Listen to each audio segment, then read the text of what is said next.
정부인 대리인 황영민 변호사입니다. 저는 이 자리에서 우리 아이들에 대해서 말씀을 드리고자 합니다.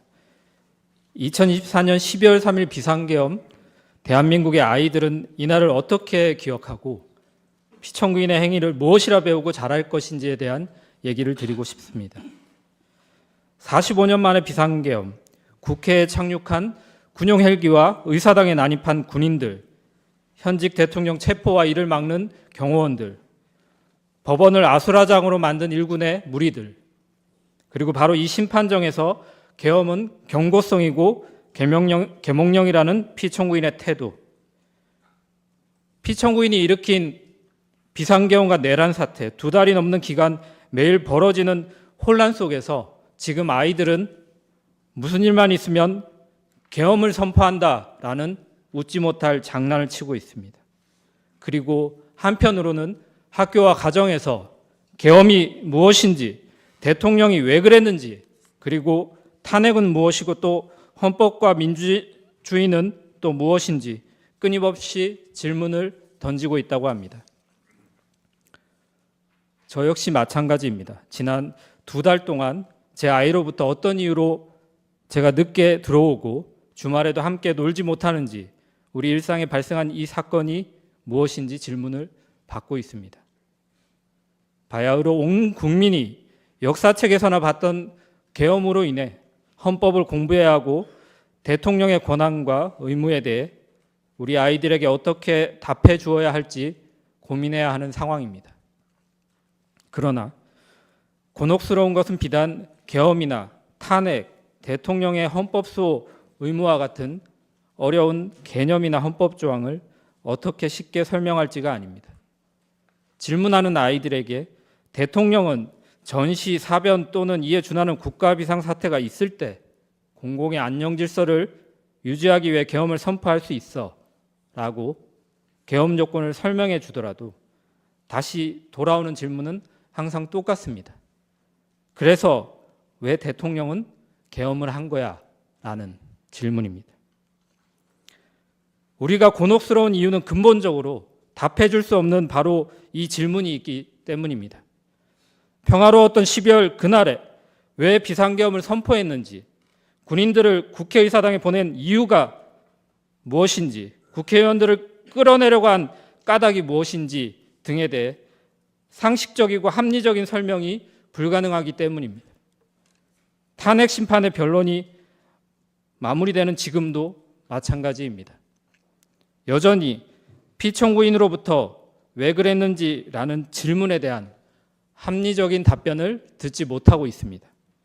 피청구인에게 묻고 싶습니다. 도대체 왜 이런 일을 벌이셨는지, 우리 아이들에게 뭐라고 설명해야 하는지 지금이라도 대통령다운 대답을 듣고 싶습니다. 대통령 배우자의 범죄에 대한 특검법 발의, 정부가 편성하지도 않은 예산을 삭감했다는 이유, 일부 공직자에 대한 탄핵 소추 등 피청구인이 주장하는 이른바 야당과 국회의 반국가적 행위들이 계엄을 선포할 국가 비상사태가 될 수 없다는 점은 명확합니다.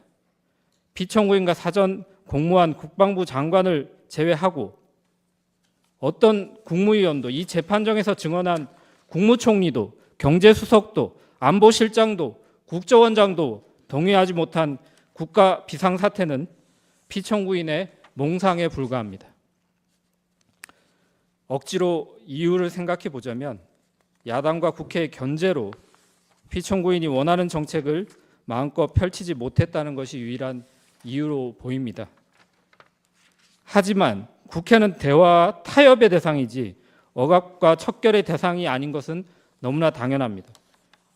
그런데 우리는 이번 탄핵 심판 과정에서 피청구인 주변의 사람들이 피청구인에게 이 당연한 대화와 타협조차 설득한 적이 없고 그저 피청구인을 왕처럼 떠받들며 피청구인의 경로에 동조만 했다는 사실을 알게 되었습니다. 자신을 왕으로 떠받드는 분위기 속에서 피청구인은 진짜 자기가 제왕이라고 착각한 것으로 보입니다. 자신을 제왕이라고 착각한 피청구인은 왕의 권한을 견제하려는 세력을 적으로 규정할 수밖에 없었습니다.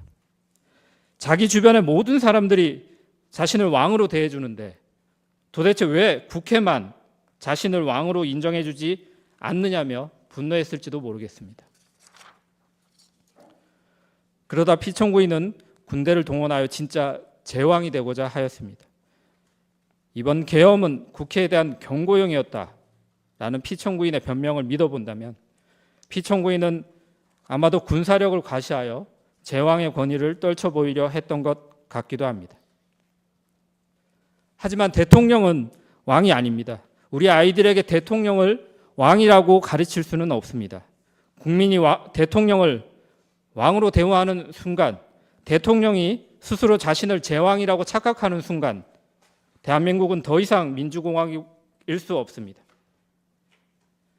우리는 이 재판에서 대한민국 대통령은 대한민국의 왕이 아니라는 당연한 사실을 다시 선언하고 그 사실을 민주공화국의 구성원으로 자라날 우리 아이들에게 알려주어야 합니다. 어린 시절 주변의 어른들은 1980년의 광주를 광주 사태라고 불렀습니다. 그리고 저는 빨갱이, 반정부 반란군이 도시를 점령하고 나라를 혼란에 빠뜨렸지만 리더십 있는 어떤 군인이 용감한 공수부대원들을 보내서 신속히 진압했다고 배웠습니다. 수많은 사람들이 피를 흘리고 고통의 시간을 보냈고 17년이나 지나서야 법원은 전두환을 내란 우두머리라고 확인하고 무기징역을 선고하였습니다. 저도 그 오랜 시간이 흐른 뒤에야 그날의 진실을 광주 사태가 아니라 5.18 민주화 운동이었다는 것을, 빨갱이 폭도가 아니라 신군부에 저항했던 시민들이었다는 것을, 나라가 혼란했던 것이 아니라 무도한 일부 군인들이 정권을 찬탈하고자 비상계엄을 선포했던 것을 비로소 알게 되었습니다. 다시 처음의 질문으로 돌아와서 생각해 봅니다. 대한민국의 아이들은 이번 비상계엄을 어떻게 기억하고 피청구인의 행위를 무엇이라 배우고 자라나야 할까요? 5.18 민주화 운동을 폭도가 일으킨 광주 사태라고 배웠다가 오랜 시간이 흐른 후에야 진실을 알게 됐던 저처럼 저의 아이와 그리고 대한민국 아이들을 키울 수는 없습니다.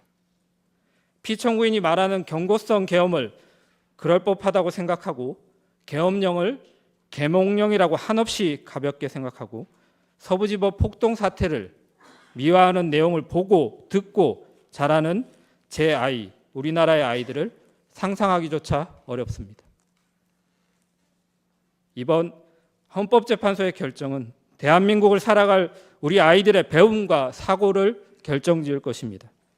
12월 3일 비상계엄을 실행한 피청구인의 행동에 대한 헌법재판소의 평가가, 또한 아무 일도 일어나지 않았다고 말하는 피청구인의 인식에 대한 헌법재판소의 평가가 오늘의 아이들이 배우고 자라날 역사의 진실을, 그리고 내일의 대한민국이 어떠할지를 결정할 것입니다. 감사합니다.